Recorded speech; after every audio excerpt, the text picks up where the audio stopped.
बात करें तो इसरो ने बहुत बड़े इनिशिएटिव लिए, इवन कि उनके रॉकेट्स और मिसाइल्स भी अपने मेड इन इंडिया होते हैं। अगर हम बात करें दिवाली के मौका पर उनका कहना है कि हम एक ऐसा रॉकेट बनाएंगे जो कि 36 सैटेलाइट्स के साथ हला में लॉन्च किया जाएगा। तो दोस्तों गौर से देख लीजिए ये तस्वीरें कोई आम तस्वीरें नहीं हैं, बल्कि इसरो ने जो देर रात 12:07 पर इतिहास रचा है उसकी तस्वीरें आपके सामने चल रही हैं। इसरो ने देर रात 36 सैटेलाइटें अंतरिक्ष में छोड़ दी हैं और यूके की एक कंपनी थी वन वेब सैटेलाइट, ये अपनी सैटेलाइटों के थ्रू इंटरनेट प्रोवाइड करती है और बेसिकली पहले ये 36 सैटेलाइटें छोड़ो तो भारत की इसरो एजेंसी ने कहा कि हमारे लिए कोई मुश्किल काम नहीं है, आप अपनी सैटेलाइट की रिक्वायरमेंट भेजो, हम उस हिसाब से रॉकेट के अंदर प्लान करके आपकी सैटेलाइटें अंतरिक्ष में भेज देंगे। उन्होंने वनवेब वालों ने कहा कि हम 36 सैटेलाइटें भेजेंगे और उनका वजन ये है। इससे हम देख रहे हैं इसरो को ज़्यादा आज़ादी मिलने लगी। जब से पहले हम देखते थे बजट कम मिलता था, कई बार मिलता नहीं था, कई बार 20 प्रोजेक्ट में आते आते ही बजट रोक दिया था कि नहीं, ज़बरदस्ती कि हाँ आपको ठीक है वो चल रहा है जो भी रोक दो उसको बीच में, दूसरा प्रोजेक्ट है वो सरकार की तरफ से आदेश है वही बनाना है, उस पर ध्यान मत दो। ये चीज़ें बराबर चलती रहीं। 99 आते आते अटल जी के टाइम आते आते इसमें थोड़ा सुधार आया और 2014 आते आते काफ़ी ज़्यादा ही छूट मिल गई, जिसको हमने देखा ज़मीन पे उतरते हुए भी, उसके रिजल्ट भी देखे कि उसके बाद से एक के बाद एक इसरो कीर्तिमान स्थापित करता चला जा रहा है। कभी 100 से ज़्यादा सैटेलाइट छोड़ना हुआ, कभी मंगल मिशन तो वैसे हालांकि कांग्रेस टाइम पे चालू हुआ था पर वो भी बहुत सक्सेसफुल था। उसके अलावा चंद्रयान 2 का जो मिशन था वो भी होते होते रह गया, कोई बात नहीं, जल्दी ही वो भी कंप्लीट होगा। तो कई सारे अचीवमेंट हमने देखे हैं, इधर होते रहे और अभी आगे और भी होते रहेंगे।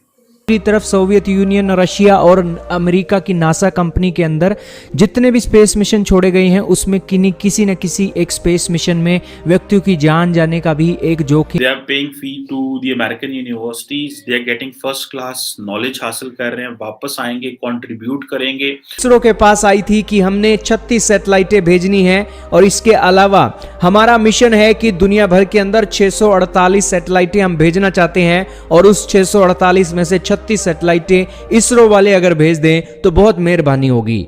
अगर ये एक प्रोजेक्ट सही जाता है तो हम और सैटेलाइटें भी आपके इस मिशन के अंदर में छोड़वा सकते। ये जो आप बात कर रही हो ना स्पेस की, स्पेस पाकिस्तान के लिए भी कोई इतना अहम है ही नहीं।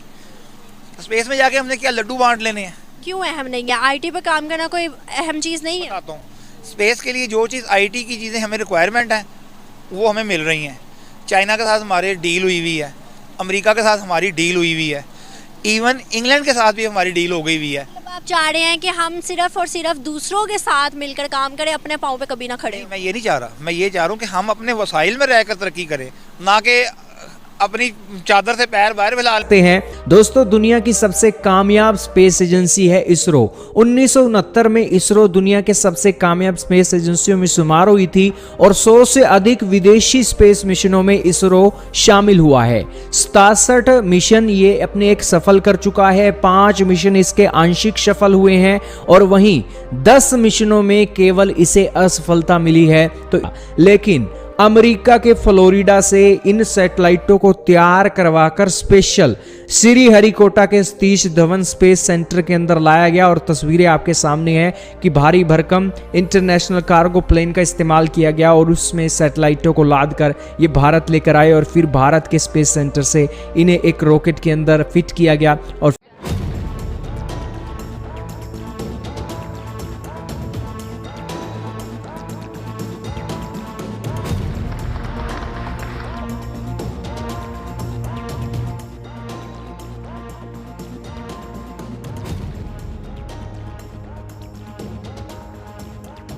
और इस तरीके के मिशन अब आने वाले समय में और भी आने वाले हैं। दोस्तों ये जो कंपनी है वनवेब सैटेलाइट, ये इनके जो ऑफिशियल हैं इसरो के हेडक्वार्टर के अंदर मौजूद थे।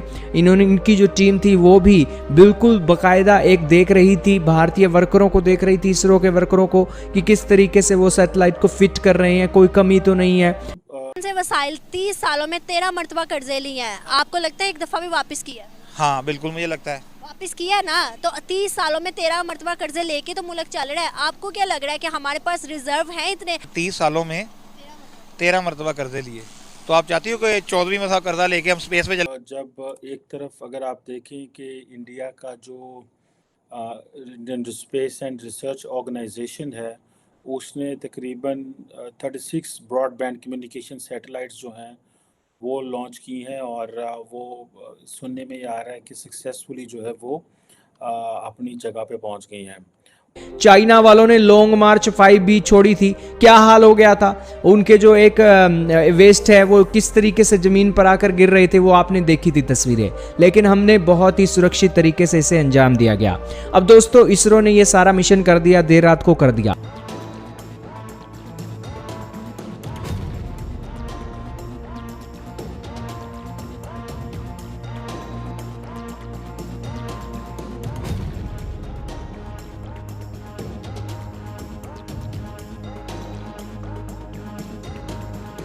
और उनको कोई कमी नहीं दिखी, और बेसिकली जब ये सक्सेसफुली लॉन्च हो गया तो वन वेब वालों ने फ़ोटो भी खींचकर एक अपलोड की, वो फ़ोटो आप अपनी स्क्रीन पर देख रहे हो।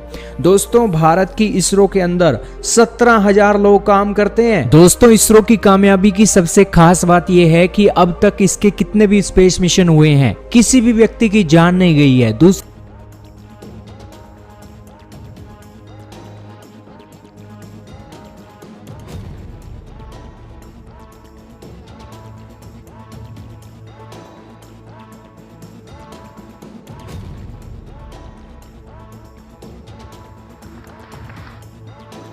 फिर ये एक सैटेलाइटें अंतरिक्ष में इस तरीके से छोड़ी गई जैसे आपके सामने आंकड़ा चल रहा है। अब दोस्तों ये सैटेलाइटें तो छोड़ दी गई हैं, लेकिन इसरो की धाक पूरी दुनिया में बन गई है। दोस्तों ये दो तस्वीरें चल रही हैं आपके सामने, जिसके अंदर बताया गया है 1963 में इसरो का सफर कैसे शुरू हुआ और 2022 में इसरो का सफर कैसे चल रहा है। दुनिया की स्पेस एजेंसी, ऑस्ट्रेलिया की स्पेस एजेंसी को देख लो, इसरो के पास आई थी मदद मांगने के लिए। और ये एक पहला कमर्शियल मिशन था इंडियन इसरो का, एक हैवीएस्ट लॉन्चर जिसे समझा जाता है।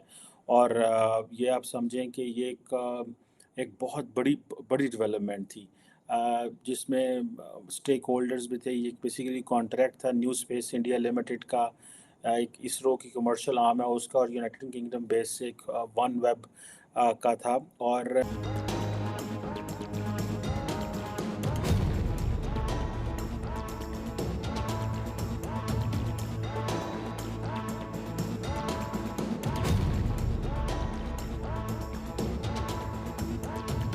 तो दोस्तों वजन का हिसाब लगाया गया तो भारत का सबसे भारी भरकम मिशन ये साबित हुआ, क्योंकि इसका जो वजन था 5,796 किलोग्राम का था।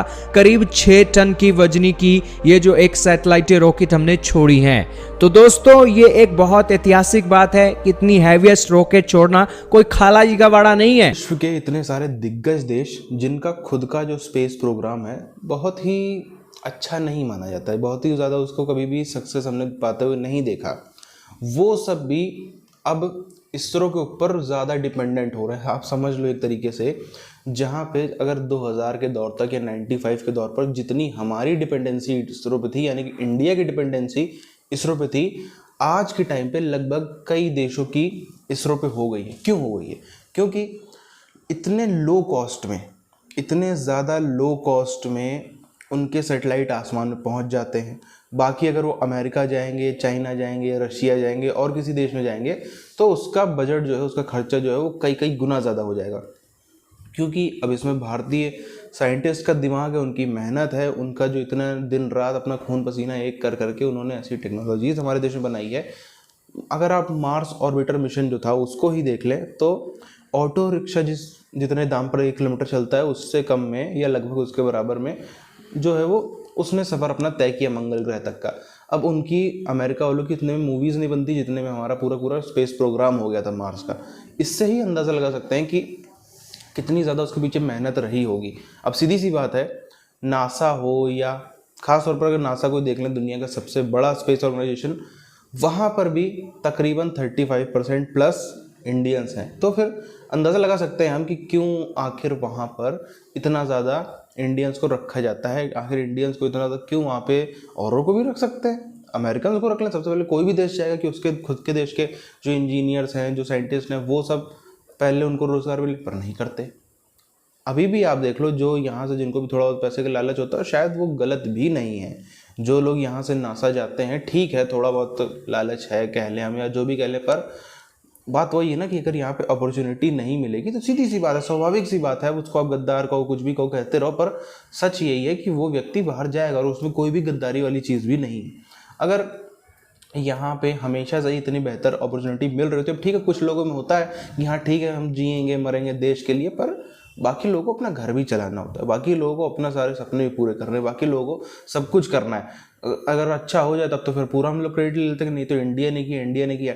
अभी भी हम लोग कितनों के नाम जानते हैं ना, तो हम अपने इंजीनियर्स को अभी भी अगर आज भी हम देख लें तो ना कोई बहुत अच्छा पे कर पाते हैं, ना कोई बहुत ही ज़्यादा ऐसा उनको इज्जत मिल रही होगी। हर घर गली गली में गली गली में जो दंगे करवाने वाले, जो तोड़ फोड़ कराने वाले, नफरत फैलाने वाले नेता हैं, उनकी आपको हर जगह फ़ोटो मिल जाएगी। हर लोग उनके 10-20 जिस गली में आप जाओगे 2-4 फॉलोअर उनके भक्त टाइप मिल जाएंगे हर तरफ, किसी भी राज्य में किसी भी पार्टी का आप देख लो। लेकिन जो इस टाइप के हमारे जो असलियत में देश के लिए काम कर रहे हैं ना, उनको हम लोग पैसा दे पा रहे हैं ना, हम लोग उनको बहुत ज़्यादा इज्जत दे पा रहे हैं ना, किसी भी तरीके का एडवांटेज दे पा रहे हैं, तो फिर आखिर क्यों ना आकर लोग बाहर जाए। खैर ये चीज़ धीरे धीरे सही हो रही समय के साथ में, ऐसे ही बेहतर होती रहे तो ना सिर्फ इसरो, बाकी जितने भारतीय ऑर्गेनाइजेशंस भी हैं, अलग अलग बॉडीज़ हैं, उन सब से भी हमको ऐसे ही रिकॉर्ड टूटते हुए नजर आएंगे।